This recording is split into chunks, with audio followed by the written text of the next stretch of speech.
কি আহিছে দালি চিনি পাইছেতো আনোৱাৰ হুছেইন হায়দাৰ আলী মই গৌৰৱ গগৈ এমপি ছাৰ বুজি পাইছোঁ সেইকাৰণে খবৰ ল'বলৈ আহিছোঁ আমি বৰালিমাৰী গাঁও পঞ্চায়তৰ অন্তৰ্গত যিখিনি ঠাইত শিবিৰ যোৱা 10 দিনৰ ভিতৰত বহিছে সেইখিনি মানুহ ওচৰলৈ আহি আমালোকৰ দলৰ ফালৰ পৰা কিছু সাহায্য আমি নিজৰ ফালৰ পৰা আগবঢ়াইছোঁ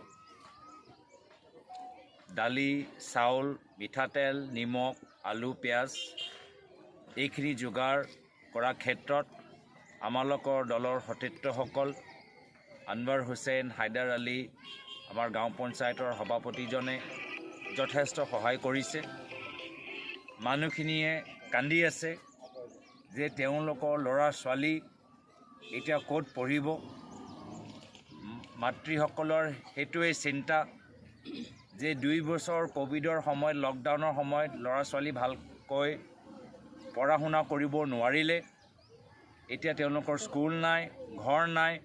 কিতাপ নাই ক'ত পঢ়িব লগে লগে আমাৰ বৰ্তমানৰ সময়ত আমাৰ মানুহখিনি স্থানীয় মানুহখিনি কৈছে যে কোনো জাননী নিদিয়াকৈ তেওঁলোকৰ ঘৰ হঠাতে শোণিতপুৰ প্ৰশাসনৰ মানুহখিনি আহি ভাঙি দিলে এইটো গোটেই কথাটো অমানৱীয় এই বিষয় লৈ স্থানীয় মানুহে যথেষ্ট অভিযোগ তেওঁলোকে হাইকোৰ্টৰ ওচৰত গৈ দাঙি ধৰিছে এই সময়ত বিপদৰ সময়ত আমি তেখেতৰ ওচৰলৈ আহি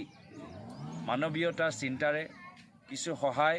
আৰু বিপদৰ সময়ত তেওঁৰ লগত থিয় হ'বলৈ আমি সকলোৱে ইয়াত আহি উপস্থিত হৈছোঁ